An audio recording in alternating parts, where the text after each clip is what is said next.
Hi guys, ඔයාලට කොහොමද? අද මං ඉන්නේ වලගම්බා රජු සමයේ. පොඩ්ඩක් ඉන්න. මොකක් හරි සද්දයක් ඇහෙනවනේ අරහෙන්.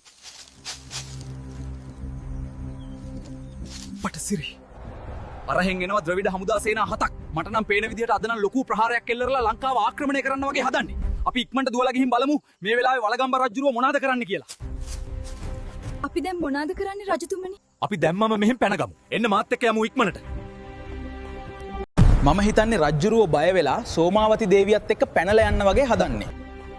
සෝමාවති, ඔයා දුවලා ගිහින් කරත්තෙට ගොඩ වෙන්න. මම ඉක්මනට එන්නම්. බය වෙන්න එපා ඔබතුමියෝ. හරි එහෙනම් ඉක්මනට එන්න ඔබතුමා. මම යන්න.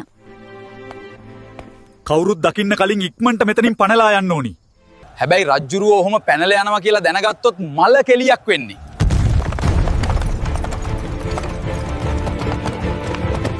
අපි වලගම්බා රජුරුව පස්සෙන් හිමීට ගිහින් බලමු එතුමා කොහොමද මෙතනින් පැනලා යන්නේ කියලා. මහා කළු සිංහලයා පලා යනවා.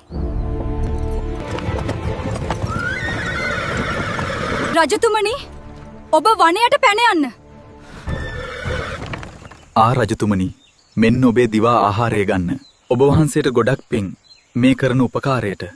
අන්න ඔය විදිහට තමා කුපික්කල තිස්ස හාමුදුරුව වලගම්බා රජතුමා කැලේ සැගවෙලා ඉන්න කාලේ එතුමාට ඕනේ කරන දාන එහෙම දීලා බලාගත්තේ.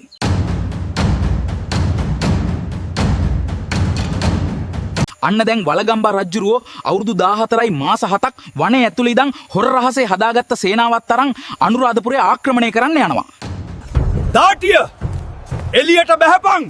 අද උබේ අවසානේ. ඉතින් යාළුවනේ ඔන්න ඔය විදිහට තමයි වලගම්බා රජතුමා අවසානයේදී අනුරාධපුරේ අල්ලාගෙන සිටි අවසන් දාටිය රජාවත් මරා හෙළේ රාජධානිය නැවත බේරාගත්තේ. මේ හෙළේට ජය වේවා.